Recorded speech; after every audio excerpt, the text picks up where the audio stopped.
Hey guys, it's Judy from Nutrition with Judy.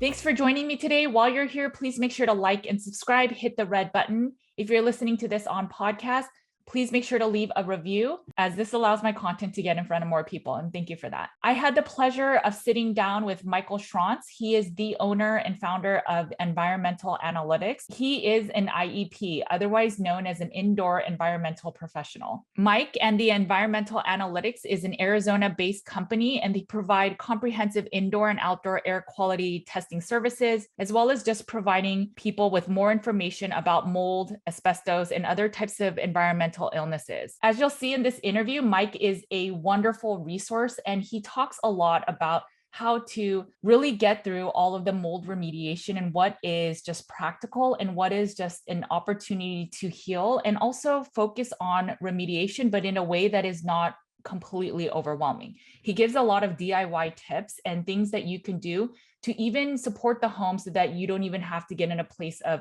risking water damage in a very economical way. There's a lot of hope in this conversation, and I really enjoyed my conversation with him, because even for myself, when I'm sharing content about the remediation part of this whole illness of mold or water damage building, there's a lot of questions of how much is this going to cost? Where can I even go into in the future in terms of buildings and exposure? And he just breaks it down in such a simplistic way, and in a way that has a lot of hope, so that you don't have to feel that this mold illness or diagnosis is a death certificate. I hope that this conversation provides you a lot of knowledge and even proactivities to how you can protect your hold from water damage. Let's get right into the interview. Hi, Mike Schrantz. I'm really excited to have you on. So many of the CIRS colleagues always bring you up about how great of an IEP you are. So I'm excited to introduce you to my community and talk about a lot of the mold, in the buildings that we live in, and what that really means for us. A lot of people are concerned about mold, and that it's an endless issue that we can't really fix. So I just wanted to have you share your wisdom with our community. So for the people that don't know you, if you can introduce yourself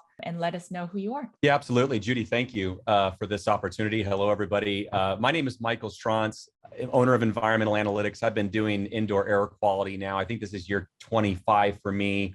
Probably the last 7 or 8 years, plus or minus, I've been really specifically focused on people with chronic illness, that sort of thing. And as somebody who actually is going through it myself right now, as I'm speaking to you, I certainly can be sympathetic to the struggles that we commonly see. I know we're going to dive into some of those details. So I'm looking forward to hopefully giving you guys some answers, some peace of mind, and some direction. That's awesome. So let's dive right into it, as you said. So a lot of people start a carnivore diet or a meat-focused diet because it helps to reduce inflammation. And sometimes they still have lingering symptoms. And then I think of, well, maybe you're actually struggling with CIRS, or chronic inflammatory response syndrome. And some of the people will say mold is everywhere, water damage building, it's nearly impossible to never have a water damage issue in the home.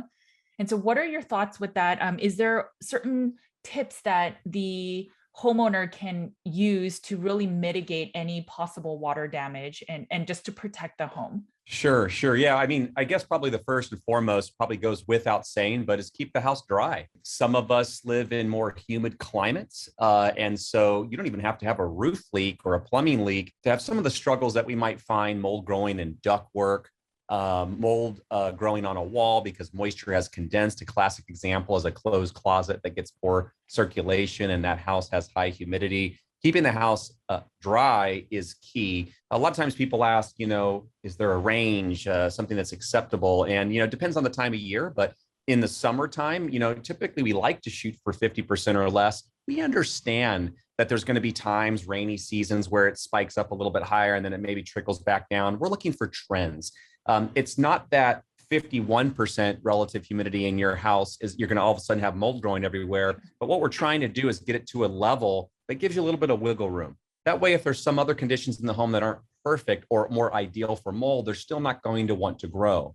Because what most of us maybe know is that mold's abundant. It's everywhere. We don't live on planet Mars, despite some of the blogs and information that people unfortunately find themselves reading at times. It can feel overwhelming. It's like, oh my gosh, if I have a mold spore lands on me, my arm's going to fall off. And that's just not true. But we do want normal fungal ecology, and that ecology, if there's enough moisture, we'll find an environment to grow in. It's not if, it's more of when. And to the point about having zero mold or it's impossible, I hear you. I see you. I think the problem is that people haven't drawn a hard line of what's acceptable. And I know we're going to dive into that a little bit more, probably in the context of sampling and what can it really tell you. But, we don't need to freak out or be overwhelmed if we have a little bit of mold growing in your sink drain or on your grout line in your shower. I'm not saying that one should ignore it, but the expectation is not a bubble on Mars. The expectation is that the ecology, the variety, the quantity of mold that you're normally being exposed to is in fact what you're being exposed to. And if that resonates with you, the listener right now, and you're like, well, I've tried that, or you think you've tried that, there are little tweaks that you can do along the way. Better filtration, mechanical ventilation. There's other things that you can do to really improve the indoor air quality. But no, we're not looking for zero mold in the house. We're just looking for a nice balance of indoor and outdoor. And then when you talk about the humidity levels, is there a gadget or something that you recommend just testing the home? Because I don't think most people know what level of humidity they even have in their home. Yeah, great point. You can go on Amazon these days and buy yourself what's called a hygrometer and just type in relative humidity gauge and, I found one the other day on sale for $6. You might spend 10 to 15 bucks on one, AA battery type thing. It doesn't need to be $1,000 meter. We're not trying to do some sort of a study. What we want to get ranges. And what I often tell people is if you're in a multi-level home, buy one per level. Moisture diffuses, so you don't need one per room. I mean, if you're an analytical person and you're just that type of individual, by all means, put one in each room, but that's a little excessive.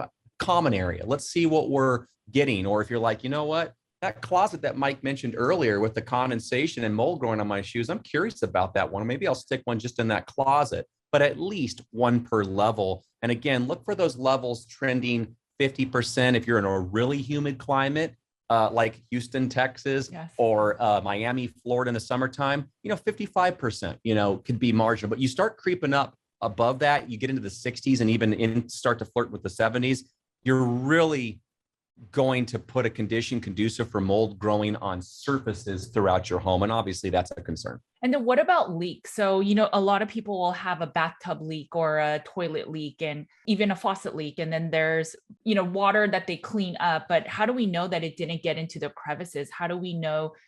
What can we do in that moment to ensure that the risk of mold growth between the wall or between the moldings aren't going to happen? Yeah, sure. So I'm thinking, right off the bat, when we talk about DIY is, do we have a handheld moisture meter that we can have on hand? They have online, again, whether it's Amazon, Home Depot, Lowe's, your big box stores, can buy yourself what they call a non-intrusive, which is kind of a scanning moisture meter. I'll use my phone as the example, where you can literally use what's a relative scale and look for evidence of moisture.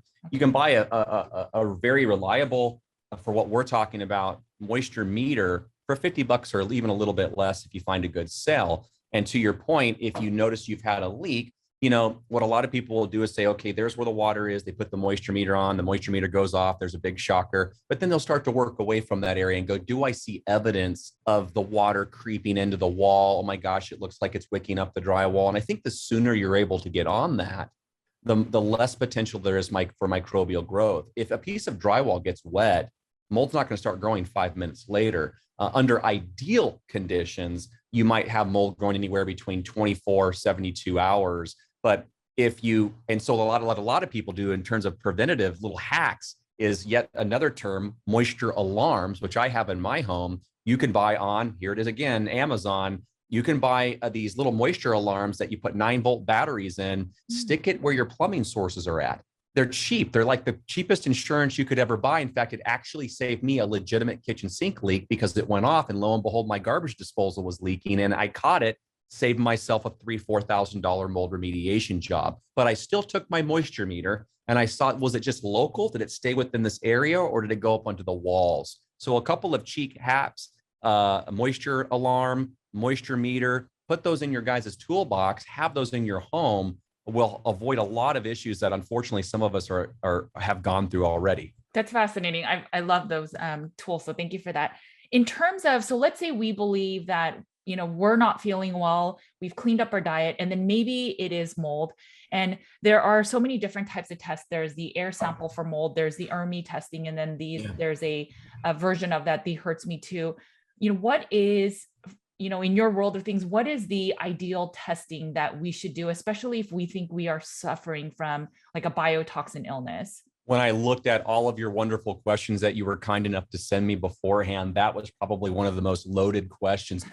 Fantastic questions, but it's complicated. The shorter answer is, when people initially want to dip their toes in the water and do some initial sampling, maybe they don't want to invest in an indoor environmental professional, which on the large is what we always recommend, because people get stuck, they get confused, they don't know how to interpret the samples.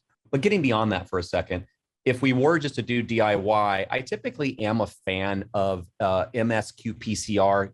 Most of you may know that as an ERMI sample. It's basically DNA-based sampling. It's targeting 36 organisms, species, and for mold. And it's what's great about that particular type of sample that many of you may not know is that in the world of mold is organic, like us, and they break down over time.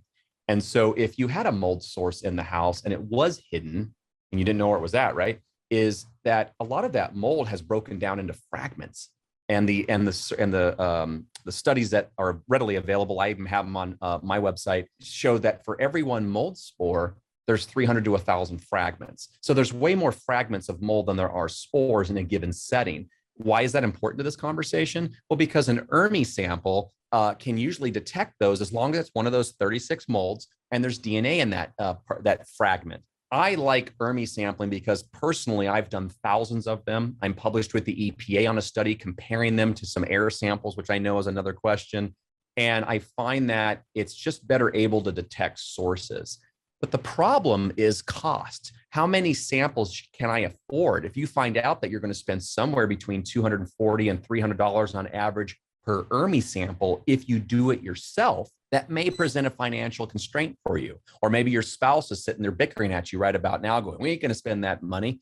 And so there are other options. There's a lab called Immunolytics, which offers gravity plates like Petri dishes that you can analyze in your home. And I think it's $33 per sample. You could do multiple in your home to see if there's any viable, that means it can able to grow mold spores in the environment. Does it detect those fragments? No. Does it detect non-viable mold? No.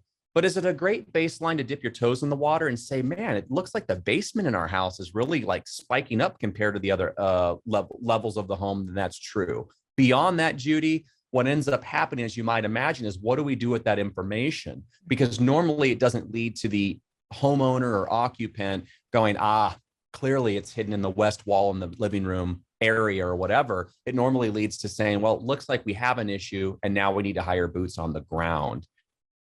Taking a breath for just a moment, when we talk about air samples, because I know that's part of that question, a lot of people hear like, what's the gold standard? What should we be doing if we are hiring a professional? If by gold standard, you mean what's normally done because it's convenient and easy, it's typically spore trap sampling. These little cassettes that people stick on a pump and they'll collect a 5 or 10 minute sample, see what's in the environment in the air, and then report the findings.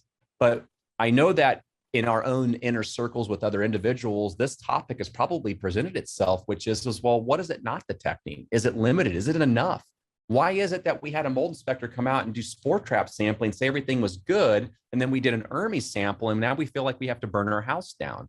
And a lot of that is this whole thing about balance, knowing how to interpret a sample. Spore trap samples aren't identifying fragments. They're not speciating the mold, so we don't get that resolution of where could this species be coming from. And to be honest with you, think about it for a second. You live in a sedentary environment indoors. Gravity wins. So unless you have a really high exposure of something going on, you might miss a lot because it's not in the air. It's on the surfaces.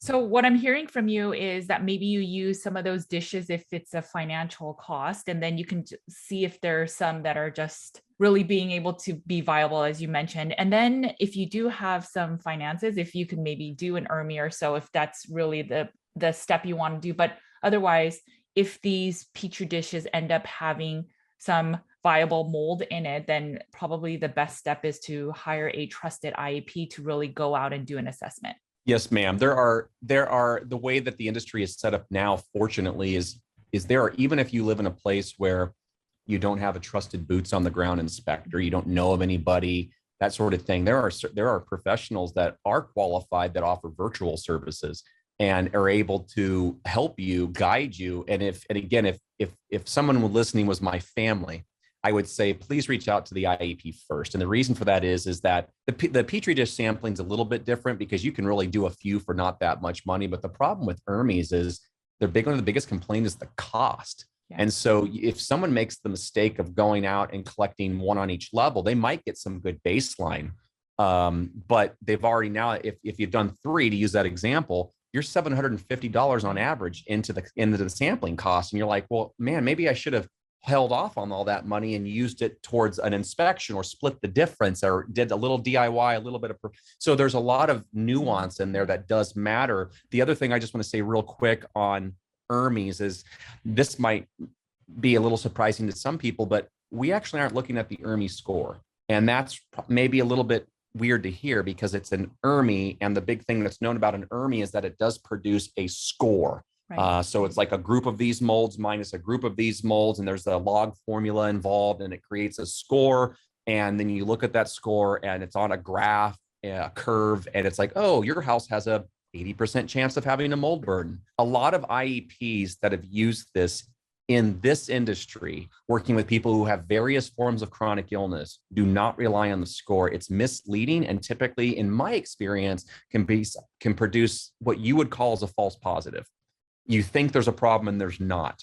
So what we're looking at, and hence the recommendation for an IEP, is we're looking at the individual mold types and their quantities and the relationship between, say, other measures like outdoor control data or things of that nature to say, oh, you know what, this is elevated or that is normal. But you did ask earlier on your questionnaire about HERTSMIs, which are kind of like in the same category of an ERMI. What's the difference between an ERMI and a HERTSMI for those of you? ERMI has 36 molds. HERTSMI has 5 molds. Those 5 molds are also included in the ERMI panel, but the HERTSMI score is, in my opinion, actually a better indicator. It's not perfect, but a better indicator of a potential exposure than the ERMI score. And the reason for that is that Dr. Richie Shoemaker, which some of us are familiar with that name, created this based off of his research with folks who had CIRS, and concluded that these ranges and types that people weren't recovering when these molds were over a certain quantity. So his scoring system, which if anybody knows anything about this, they're looking for like a 10 or less, 12 and a 14 are marginal, and the 16 and above are failing. I feel I've in the field from doing hundreds upon hundreds of samples. When I typically find a problem in a home, the HERTSMI score is typically elevated.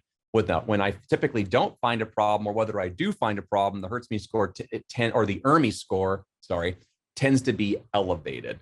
So in short, if you absolutely can't hire a professional, and there might be a variety of reasons for that, consider doing maybe one ERMI sample if you have the budget to get a general idea, because you might end up working with an IEP afterwards where we can take a look at that data.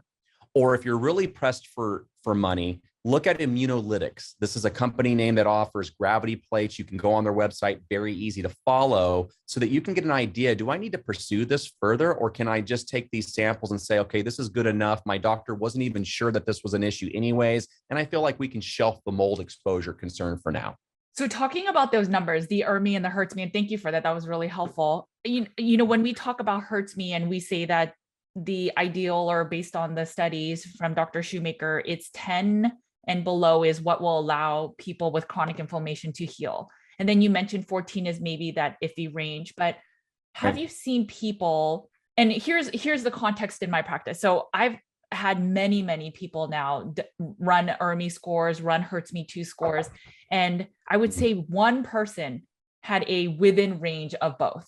Now, not everyone is much higher than maybe it's the HERTSMI 2 is 14 or a little bit less than that, but there are people that are above that. And so what are your thoughts? I mean, are these numbers, so the ERMI, and just for the listeners and watchers, but the ERMI score, the recommendation is under 2, and I rarely ever see that. So the ERMI, yeah. what are your thoughts with like, and I know there's a lot of peer reviewed studies and stuff, but do these numbers have to, because this is the biggest, most daunting part of this whole chronic inflammation illness, but do these numbers have to be that low for people to heal? Yeah, so I think it depends. Great question.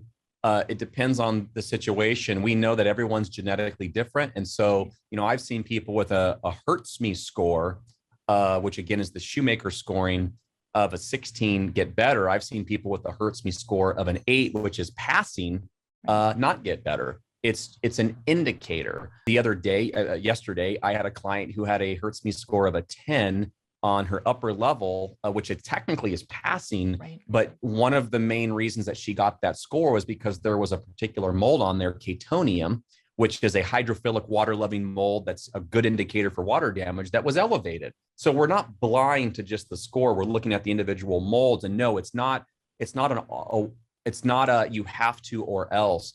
It's interesting you brought that up, because as I know you've worked with, it's not just about CIRS. There's other clients that cross your door, Lyme, SIBO, and the list goes on. And the problem is they don't make a hurts me score for Lyme. They don't make a hurts me score for PANS or PANDAS or SIBO or Alzheimer's. But so a lot of those industries, those illnesses, and the people that work to improve those conditions end up deferring to the hurts me scoring, because that's the best thing they have going. I wouldn't hang your hat on a passing hurts me or a failing or a borderline hurts me score by itself. I would just use that as kind of like what ballpark am I in? Wow, that's interesting. I have a 16 as my score, or a 14. Could I have a problem? This is when you're normally working with a professional, right? Because at this point you might find out that, you live in Miami, Florida, which is common and well documented to have high counts of Aspergillus penicillioides, one of the 5 hurts me molds on that panel. And it's normal to have elevated levels in a lot of those homes because it's so common outside. But move that same condition into Arizona, where it's dry, hot, but dry, and all of a sudden that same quantity is a lot more suspicious.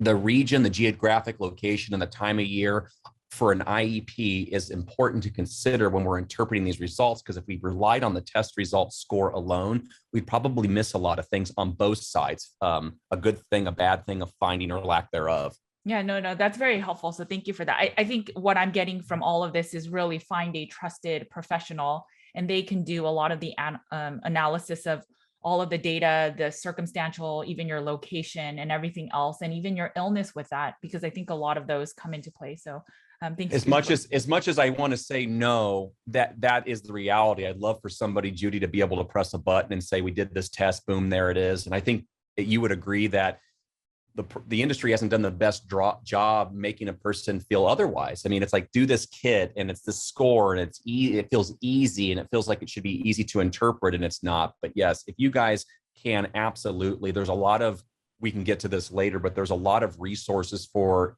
those of you listening or watching to go pursue. Some of it's even free that you can learn more about, to say, you know what, you're right, I do need to work with a professional, without a doubt. I've read in several of, I don't know if it was Dr. Shoemaker's books, but in some of the, mold experts, they say that if you have a crawl space or a basement, that you're pretty much susceptible to mold. Have you seen that too? I haven't seen, I know that Richie writes a lot on that sort of stuff.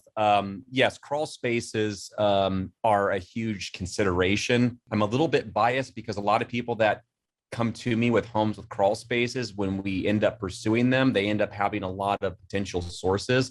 I think that how you might look at it as a listener is that if you have a crawl space, that could be a low-hanging fruit issue that needs to be addressed in terms of a microbial source. What about basements? Yeah, it's interesting, right? Whether it's a finished basement or an unfinished basement, moisture migration coming from the underground into the wall system, increasing the moisture levels in the basement, especially if it's a finished basement. So now you can't really see the walls where the moisture is coming in per se, can be a challenge too. I would say crawl spaces are, between the two, are number one concerns in terms of the odds. And then close number 2 would be basements, something that definitely should be looked at further. Okay. There's a lot of people that if you look online and you search about how to clean mold, and you hear so much about use mold, and there's all these products that you can buy from Home Depot and all these big box stores, as you mentioned. Is that a smart idea to just, get rid of the black mold or some of the mold that you see? Yeah, I mean, it depends, right? Where's the line between homeowner maintenance and taking care of some topical thing that you can clean in your shower on your grout lines versus maybe something on drywall that can indicate a much bigger thing? Not to mention, if the person doing that clean is susceptible, do we really want that person's face kind of all in it, so to speak? The other thing is there's a lot of confusion about the killing versus removing aspect of it. When our parents raised us, we were in a generation of killing is the solution. We were worried about pathogenic disease like aspergillosis growing in your lungs and not an inflammatory response. If you and or your doctor think that you are experiencing an inflammatory response to mold, then it does not matter whether it's alive or dead. And so killing the mold, I saw it, so I sprayed bleach on it as a classic example, is not the solution. Physical removal is. I think you have to take each situation case by case, but I generally agree that if it's mold on grout line, tiles, and showers, that typically that's more of a homeowner maintenance item. We're not going to have you call a remediation company and set your bathroom under containment, because that's just not practical. And in terms of products to use, again, surfactants, dish soap and water, we're trying to loosen the surface tension of the stubborn mold and remove it from that surface, not worrying about killing it. And I realize that sometimes it takes a little bit of elbow grease to remove it, but we don't need harsh chemicals. We don't need to spray a bunch of bleach all over the place. What we want to do is remove it. And that way it's not there anymore. Okay, thank you. Do you recommend, there's some providers that say if you're, because we're talking about the particles and when the mold breaks down and then they're on the floor and they may end up on all your furniture and your everything else that you own. So there's some providers that say if you are suffering from chronic inflammation or some type of chronic illness, that you should just get rid of all your stuff because you can't guarantee that it's off. And I've had many clients that had a very hard time doing that. Some people have just stored it in a storage unit, but what are your thoughts? Do we need to remove or get rid of all of the things that we own? Sure. Another great question. Contents are another top topic with many clients. Based off of my own research, and I did an actual interview on IEP Radio podcast that I do, episode 19 on contents, linens, and that sort of thing, is that the short answer is it depends. There's a big difference between mold growing on a substrate and its hyphal fragments growing into the fabric material versus settling. As way of example, right now, as we're talking with each other, we have mold spores, mycotoxins from outdoors and settling on our shirts. And we're not going to throw away our shirts when we're done with this interview. We're going to launder it like we normally do and wear it again in the future. And I generally of that mindset is we want to be careful. We don't assume there's no problem, but we usually take a look at that item and say, okay, is there actual mold growing on it? I don't see it anywhere. Okay. Does it smell musty? No, I don't smell it musty. Do I feel weird when I put the item on? No, I don't feel weird. Okay, well, that item sounds like it can be laundered. Other porous items, it's similar, but you wouldn't launder a book. You can't launder a sofa. So each one of those cases are looked at also individually and then said, okay, how can we clean these items? What I am holistically against is an automatic assumption that you need to throw things away because you had mold growing, let's say, in the master bathroom. So you threw away all your stuff in the master bedroom. I think you need to take a look at that. And Judy, not to go on about this, but since it's such an important topic, contents and what you read online, a lot of the information, if you really get into the science of it, if you force that individual to say, where is this coming from? You'll find out it ends up just being a personal experience, a fear. In other words, it's not reality in many cases. I get it. Some people have had to reset their clock because they were so sensitive. There were just too many variables going on. It was literally easier for that individual to throw everything out. But if you were to ask me, Mike, you see 10 to 15 clients a week and you've been doing this for years, what is the pattern that you normally experience? That is not it. Normally what it is, okay, you're right. This item has growth on it and there's no intrinsic value, so throw it away. These items you want to keep, but they're just there's a lot there and we need to deal with them later because you're trying to deal with your home right now. So we have them box them and seal them in plastic sealed containers with a little rubber gasket on the lid. And non-porous items for that matter, unless there's actual mold growing on that table leg or something that nature, normally you're just wiping those items down. So shorter answer is that you don't have to throw anything away, even if it has mold on it. But of course, we don't want to leave a bunch of moldy items throughout your home. They need to be addressed on a case-by-case basis. Sure. And then what about particle cleaning? So my understanding is that, let's say someone works with an IEP, they get an estimate for the things or the protocol they need to follow to get rid of some of the mold that they found. And then the remediators come in and clear out some of the mold in a very careful manner. And afterward, then there may be some particle cleaning. Is that some way to, I guess, salvage some of your products? And what does that really entail? Yeah, right. I mean, what does small particle mean to one person to what it means to another? The term small particle cleaning came from, in large part, from like the CIRS and those types of communities. And it was meant to be a general expression of just doing more than HEPA vacuuming surfaces or filtering the air with HEPA air filtration devices, that there was more care and time, more steps, if you will, to clean it. But it doesn't always directly translate to the contents. When we talk about content cleaning, we talk about content cleaning in addition to cleaning the home and the air and the surfaces. And so you could do small particle cleaning with respect, but what we often tell people to do, if it's a larger thing, a concern is like, use the books in my background. If this room had a mold problem in it, we would normally take all of these items and box them up, again, plastic sealed containers, take them outside, deal with whatever the immediate situation is. And then before we bring those books in, we would have an assembly line.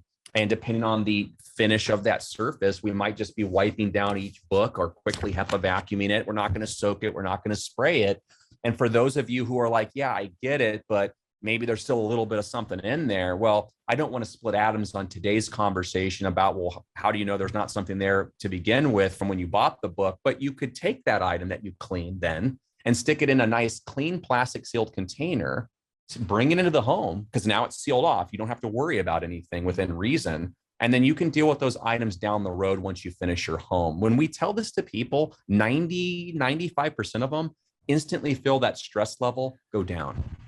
Because they're like, oh, you see, I felt like I was getting stuck with having to deal with a book and I'm trying to remediate my house and the book's getting in the way. And it's like, don't. The truth of the matter is that we just don't have a lot of information about, is this book is an example worth saving? Because by the time you get done doing all the expensive sampling to analyze it, you could have bought this book 10 times over.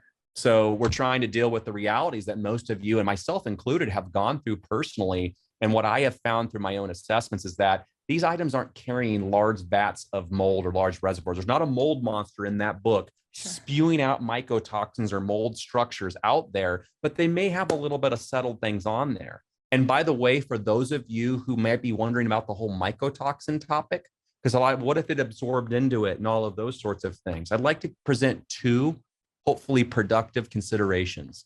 Number one, consider that if that mycotoxin is something that is otherwise not able to be wiped off or removed, because after all, your concern is the physical interaction with that book, the opening of the book, and the releasing of some mycotoxins that likely would occur if there was any absorption into it on the surfaces that are readily available. Follow me on this.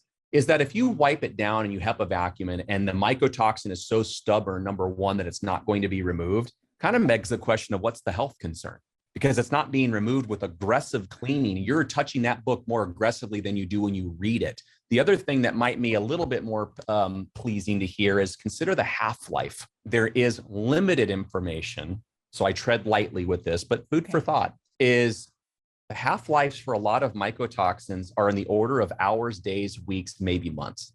Oh, okay. So is that every mycotoxin in the world? Well, we don't know. I don't know if we sampled every mycotoxin in the world or identified it, right? They keep on finding new species of mold and that kind of thing. But the point I'm making is that this is not some and forever sort of thing. And I think a prudent thing of reasonable rationale, working with an IEP, you can look at your inventory and say, okay, you've done this cleaning. They've been isolated for this long. Check in with your home. How does it look? How are you feeling? And then say, okay, let's start to reintroduce some of these books. You can do that. There's other things people will try, like ozoning it or hydroxyl radicals. And these are things you can try, but there's not an easy way that you can sample your individual items to verify its success. Source removal is key. Contents can be saved, but you're going to have to take a look at each one. I love it. I love everything you said, because I also believe that the level of fear and anxiety and everything of every place I'm going into, every product I touch, can there be mold? That level of stress on your body will not allow your immune system to heal too. And so you're bringing so much practicality to this and living in an environment that's just naturally moldy food. And so I love it. So thank you for everything you just shared. I've been getting so many of my clients asking me, what's the way to clean everything? Do I just need to throw everything away, or do I need to HEPA everything? And I just appreciate so much what you just shared. So thank you for that. Sure. In terms of climate, so some people, I've noticed that I would say almost half of the people that are testing are in Florida. There's some people in Texas. And I see that trend with the CIRS. I don't know if you've seen certain locations have more chronic illness patients. So that's one question. But so then should everyone just move to the drier climates? I'm just curious your thoughts. Yeah, we've explored that. I think on the short answer is I think you can make any environment work, and that there's no statistical information that I have my hands on that would help entertain that question. Okay. However, I do agree that the more humid climates, the two states you mentioned, I'm thinking North Carolina, Georgia, yes, Louisiana, all those coastal areas do present a third challenge, or the second challenge, which is just general moisture in the air. We talked about this a little earlier, and I find that that's challenging because it makes the environment, like things all of a sudden like ductwork, your air conditioning system. Now, all of a sudden in dry Arizona desert, for example, where I live, and my background's in HVAC, we can still have mold and bacteria growing in the system, but it's kind of more of in my experience, it ends up being a secondary thing where it's like, yeah, you can look, but you don't often find things. Go to Miami, Florida, and if you ask any reputable IEP, that's probably the number one location they'll start with before they look at your house, because you're so much moisture that these systems are up against, and they're trying to remove it, and things are condensing and mold is growing, that's a threat. So if I had somebody who is I've seen people that are in humid climates move to drier climates and report success. I will also report this to you. I'm starting to see, and again, it's not a statistic, but it's just more of an observation at this point, is that I'm seeing people where if they grew up in a certain climate, so their body, their immune system kind of was built around that environment, and then they move to a totally different environment, all of a sudden other issues start to pop up left and right, like, oh, I got allergies, or I feel stuffy, and may have nothing to do with the home. It's just different microbials, if we're talking about that sort of thing. Mold and bacteria are present. There's a lot of the same, but there's different ones. And so I don't think a person should automatically jump ship. What we oftentimes do, because of the uncertainties, we'll say, well, is there any way that you could go do an Airbnb or stay with a family member in that area for a month and track your symptoms? You're not symptomatic? Okay, I hear you. Work with your doctor and track whatever markers they're using. Are they using blood markers, urine, whatever the cluster of symptoms, a VCS test, a neuroquant, whatever they're using, it might be worth it, because I don't need to tell you this. If you're getting ready to uproot your life and move from location A to location B, doing a little bit of that sort of mold sabbatical recon might save you a heck of a headache down the road and make you feel assured. And here's something that you said earlier, your stress levels go down because you've already sampled it. You already know what it's like. It's okay. I actually feel better when I'm in this environment. We see this often. And then you brought up HVAC. So do you recommend, and maybe it's depending on the climate, but is there a certain lifespan that we should be looking at the HVAC? How do we best support the HVAC to not become a breeding ground of mold?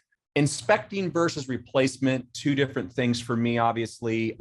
With the replacement, it's like, well, what is it running? Is it functional? I have a train unit that's in our home that's really old. It's got to be working 20 something years. And I have another one. It's a Linux unit that I replaced, 5-6 years ago. So there's the shelf life, the functionality of it will vary. And you can always have an air conditioning company come out and check the health of it in that respect. In terms of inspection, though, this whole mold piece, it kind of does depend on where you live. I mean, if you go online, you'll see that there's some differences, but you'll normally hear a trend of, like, for example, cleaning your ductwork every 3 to 5 years. There's some people that say do it every 2 years. If I lived in Miami, Florida, knowing what I know, I'd have my air conditioning system inspected at the end of each season, each summer season. So once a year, you get through the summer season, the use, have it inspected, do any sort of cleaning that might be needed. Again, I'm just kind of broad stroking these topics right now, but that's when I would do it, because it doesn't take 3 years for mold or bacteria to proliferate, to grow in your evaporator coil or nearby ductwork. It can happen in days, Right. But I don't think it's realistic to have somebody check their thing weekly. It's either it's doing it or it's not. If you've never had it inspected, have it inspected now.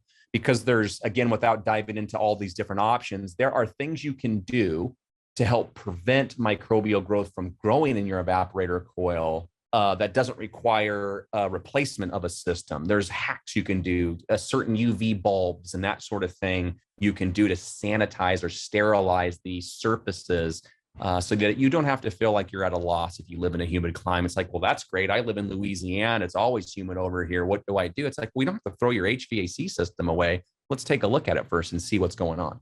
Yeah, that makes a lot of sense. And then in terms of the air filtration, there's all those smaller units for rooms, and then there's the whole home. Do you think there's a specific one? I mean, assuming that money is not a question, do you think there's one that's more ideal than the other? No, there's many brands, in my opinion. Honeywell makes one called the 300.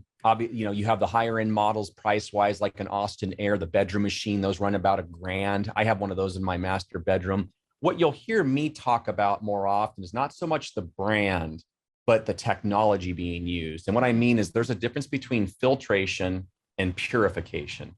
With filtration, as it might sound like, you're filtering the air, you're physically removing what might be in the environment. That's it. Purification, which I understand can be confusing to some of you because some filtration only companies use terms like purification on their website. It's because it's a marketing term as well, unfortunately. But technically, to get to the point, purification are things like UV light, hydroxyl radicals, ionization, these sorts of things. And the reason why I'm a little bit more hesitant on those is because they can produce things called byproducts.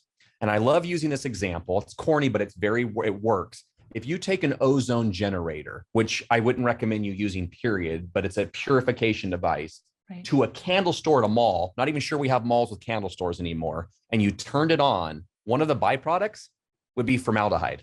Oh my gosh. So this is what I mean by byproducts. Do I think that everything's going to byproduct into formaldehyde? No.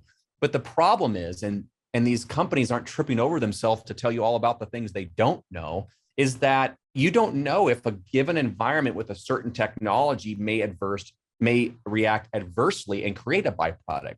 So do I see it plaguing homes? No, I don't. More often than not, I hear compliments. I feel better when I use it. But we've seen people, and I don't know if there's a trend of they're just chemically sensitive or not, but we have had half a dozen clients where they turned on their purification device and they actually felt worse.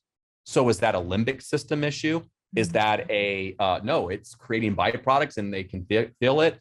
The point I'm making is if you don't have any of these devices to supplement the filtration that maybe your main system is providing, consider starting with some portable filtration only devices. Austin Air is one brand that's filtration only, and Honeywell makes filtration only units. And also consider this. A lot of people don't know this. A lot of these units on the purification side have a return policy.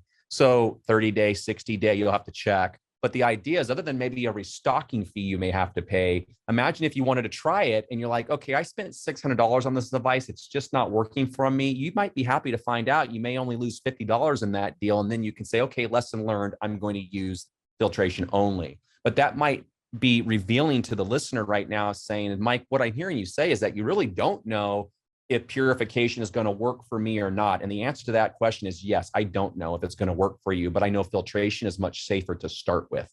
Yeah, that makes sense. That makes sense with a lot of, and I've read the same thing about the ionization and just that it's literally cleaning the air, but too much of that air can be not so.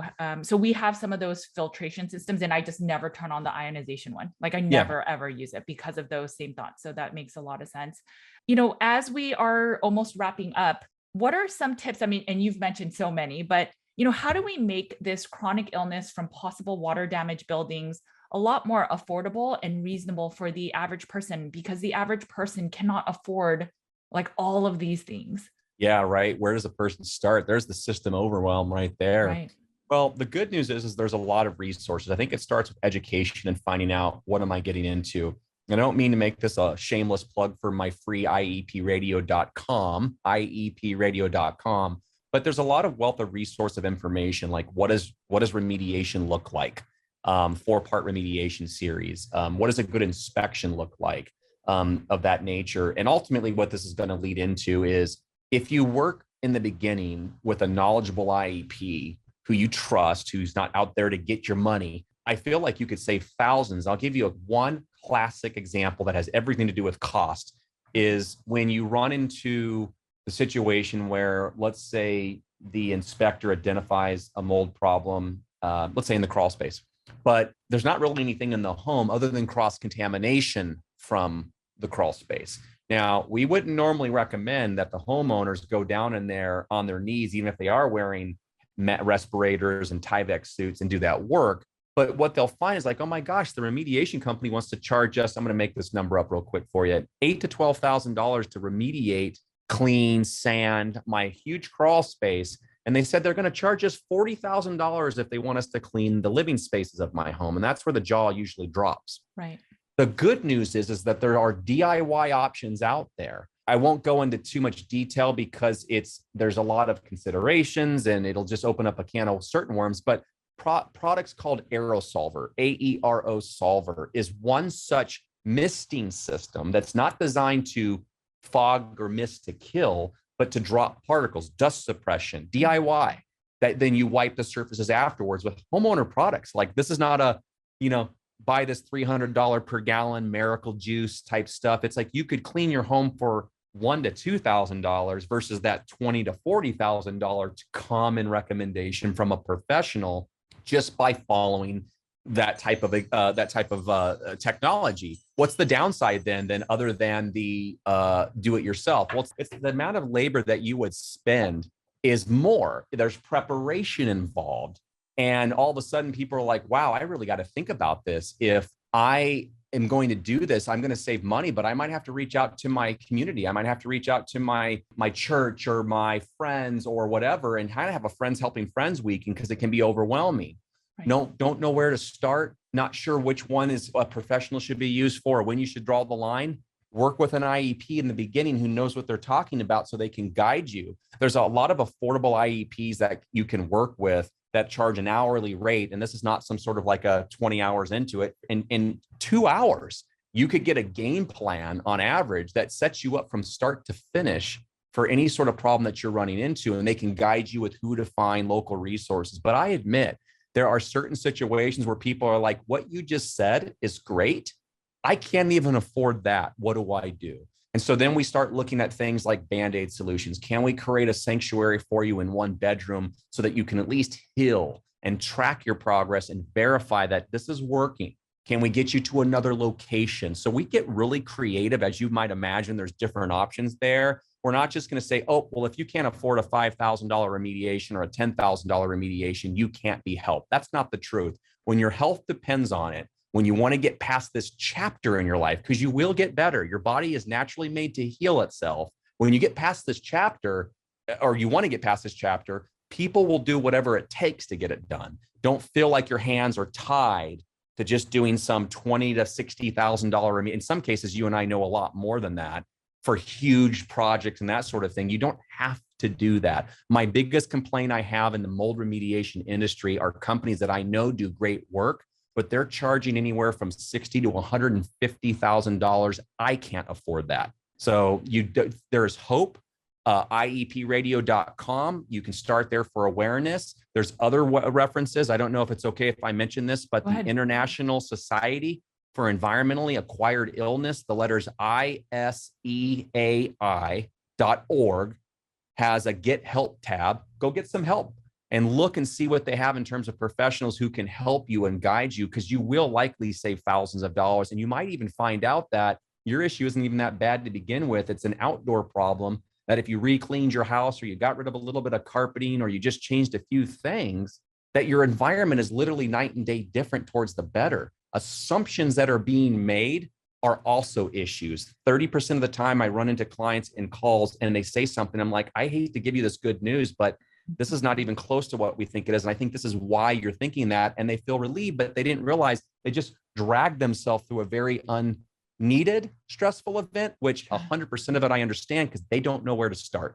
I love everything you said. I think that it's just so realistic. And again, it's just helpful because I think a lot of people are getting very stressed out with all of the remediation. One of the challenges, I mean, just is being really honest because I really want to help people, is a lot of the people that are better known on the online spaces as remediators or IEPs, they tend to be a lot more expensive. So as a new CIRS diagnosed or chronic illness or Lyme, my first thought is, well, if I just look up on these websites, everyone says IEP, how do I know that the person, while they're good, I don't want to, break the bank to afford this person. Like, how do we know that they're good, but they're not as money hungry? Because I mean, again, that's the struggle I've seen. An elephant in the room. Yeah. It's an elephant in the room. You're bringing up something that some interviewers are even afraid to bring up. And I'm glad you're putting me to the, right. I love this. Well, here's what I can tell you. There's no guarantee in life. I totally hear you and I see the concern, and there is a balance of you get what you pay for. So that plays into it a little bit, but I know what you mean. Like beyond that, and there's not a set line. Like, I don't know, is $250 an hour okay for this inspector or too little for another? But I struggled with this question so much that I created another plug on IEP Radio. I created an episode on there about what you should look for in an IEP. I think it's either episode 28 or 29 on IEP Radio. I'm frantically looking right now. It's episode 28. And that is a free thing. And it talks to you about what you should expect. It's more about the methodology because I'll say this in a PC way. There's a couple of companies that have a reputation for kind of doing the whole buffet of sampling. And it's great for data as long as you can pull out a second mortgage. And I exaggerate a little bit, of course, on the second mortgage, but they're not cheap. $12,000 to easy range. No problem, can get there with this type of sample approach. In episode 28, I kind of walk the client through, here's more of a pragmatic approach that still honors your concerns. We don't want to go backwards. Sure. The other thing for you to look at is go on ICI again, ISEAI.org. Go to the Good Help page, because what's on there, if you scroll down on the left-hand side, you'll see a document that says, it's in kind of bolded blue, finding the right IEP to access your home. And that document was put together by myself and others that to kind of give you a way to keep your radar on. Like, this person I talked to just seems like they're out to get me, and they're saying things without even qualifying them. And it's like, and so a question that would come up normally at this point in the conversation is, well, what is a fair price then? Sure. It's like, well, of course, that depends on your home. Are you in a 400 square foot apartment or a 5,000 square foot 3-story home? But I will tell you that a good inspector, and I know a number of them that aren't out to get you, but they're going to be paid for their time. Sure. You're probably going to get somewhere between, on average, $1,800 to $3,000, which will include a moderate amount of sampling and, of course, the inspection of the home, which is just, if not more, important. If you go beyond that, it's not necessarily because they were taking advantage of you, but watch that podcast, read that document, because you need to have your spidey senses on. I can't tell you I can't predict what they're going to tell you, but a reasonable game plan is they sit down with you like a doctor does, ask what the problems are, where's there any complaints, known history, and then they sit back down with you and they reasonably say, what are the questions we're trying to answer?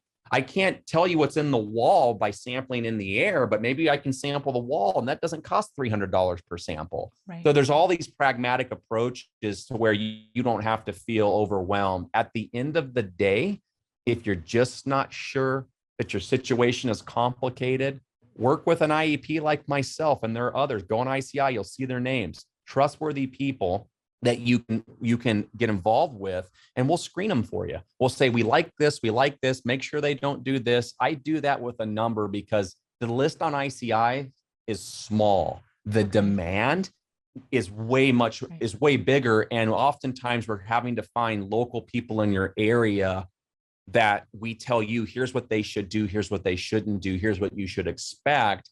And that's the best security blanket, Judy, I can offer the audience in terms of not feeling like they're going to be taken advantage of.